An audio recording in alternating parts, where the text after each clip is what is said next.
कभी बिहार और उत्तर प्रदेश के बीच में कहीं पर अवस्थित होने की संभावना है, जो हमारा पूर्वानुमान है।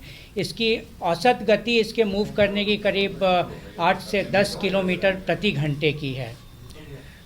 और इसके साथ जो एसोसिएटेड इसके साथ जो विंड है, जो हवा है, वो लगभग 40 से 50 किलोमीटर प्रति घंटे की हवा उसके साथ चल रही है।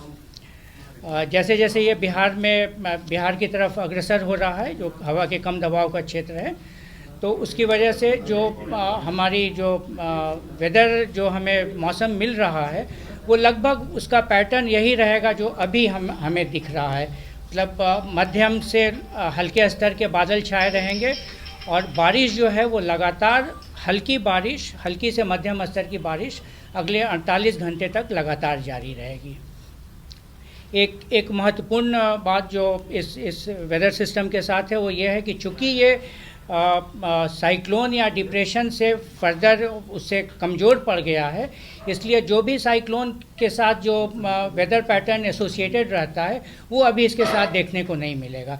यानी बहुत तेज़ हवाएं नहीं चलेंगी, बहुत तेज़ बारिश नहीं होगी राज्य में, बिहार राज्य की बात अगर हम करें तो। और जो बारिश हमारे यहाँ होगी वो बहुत हल्के से मध्यम स्तर की बारिश होगी और अधिकतम जो हवा की गति है वो हमारा पूर्वानुमान है कि करीब 40 किलोमीटर प्रति घंटे से ज़्यादा की रफ्तार की हवा भी अब नहीं चलेगी यहाँ पर। इस कम दबाव के क्षेत्र का प्रभाव लगभग अगले 72 घंटों तक राज्य पर बना रहेगा और ये प्रभाव मुख्यतः हमें पूरे राज्य में मध्यम से हल्के से मध्यम स्तर की बारिश, कुछ जगहों पे भारी बारिश का भी पूर्वानुमान है, ये हो जाएगी। और इसके अलावा और किसी अन्य प्रकार के वेदर की हम उम्मीद इस सिस्टम के साथ अभी नहीं कर रहे हैं। तो बारिश चूँकि लगातार जारी रहेगी, लगभग अगले 48 घंटों तक हमारा पूर्वानुमान है कि हल्की बारिश लगातार जारी रहेगी पूरे राज्य में। तो उसकी वजह से जो लो लाइंग एरियाज़ हैं उनमें कुछ वाटर लॉगिंग या फ्लड या बाढ़ जैसी समस्याएं हो सकती हैं।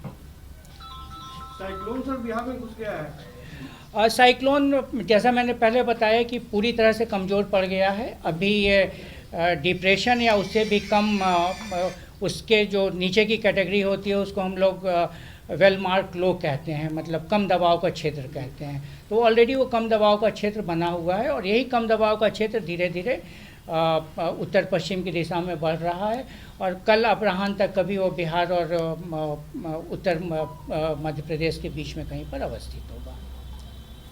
और इसके घबराने की जरूरत नहीं है। बिल्कुल नहीं, मैं ये बहुत स्पष्ट बता दिया जा रहा है कि जो जैसा मौसम कल उड़ीसा के कोस्ट पर या पश्चिम बंगाल के कुछ क्षेत्रों में देखने को मिला था, वैसा मौसम बिल्कुल अपने राज्य में नहीं आने वाला है। यहाँ पर सिर्फ हल्की बारिश होगी जैसे कि अभी चल रही है और अधिकतम जो हवा की गति है वो लगभग 40 से 45 किलोमीटर प्रति घंटे की होगी, उससे ज़्यादा की हवा की भी उम्मीद नहीं है।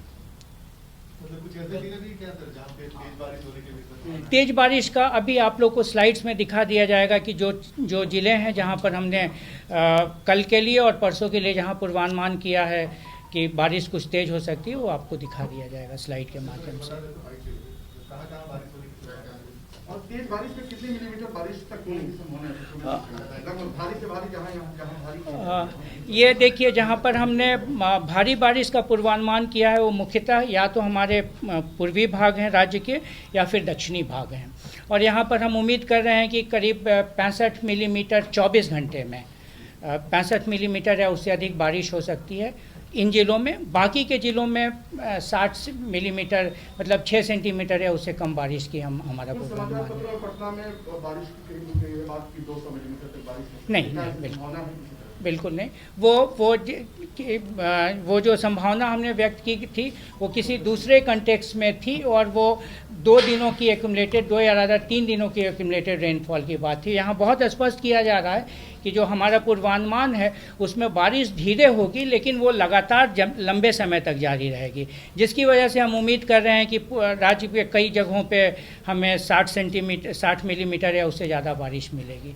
लेकिन ये ध्यान देने की बात है कि ये बारिश छोटे शॉर्ट स्पेल में नहीं होने वाली है, ये बहुत लंबे समय तक 12 घंटे 14 घंटे या उससे भी अधिक समय में होने वाली है। वज्रपात की कितनी आशंका सर है? वज्रपात की आशंका चूँकि जो इस अभी कमज़ोर पड़ने के बाद जो बादल इसके साथ हैं वो मुख्यतः सारे के सारे बादल हमारे निचले या मध्यम स्तर के बादल हैं। सिर्फ हमारे राज्य के पूर्वी जो क्षेत्र हैं उसमें कुछ जगहों पे कन्वेक्टिव क्लाउड या जो बड़ी ऊंचाई वाले क्लाउड हैं वो हैं।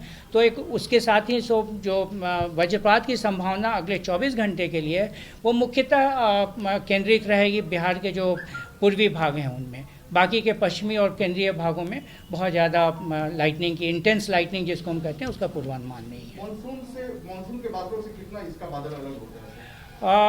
मानसून के बादलों का कुछ फीचर्स इससे मिलता जुलता रहता है बिकॉज़ ये इस साइक्लोन का एक जो पॉजिटिव या सकारात्मक प्रभाव ये रहा है कि इसकी वजह से जो मानसून की करंट है जो हमारा वो देश में थोड़ी और आगे बढ़ गई है। और आज की स्थिति ये है कि पूरा हमारा अंडमान निकोबार का जो क्षेत्र है वो पूरी तरह से इससे कवर हो गया है। बिहार या केरल तक या बिहार में क्या मानसून? बिहार में अभी की जो सिचुएशन है उसके हिसाब से अपने नियत समय पर मानसून के आ जाने की संभावना है। और हमारे यहाँ का नियत समय वही 12-13 जून के आसपास आती है। तो हम उम्मीद कर रहे हैं, हमारा अभी का आकलन यही है कि उस समय अपने सही समय नियत समय पर मानसून भी राज्य में आ जाएगा।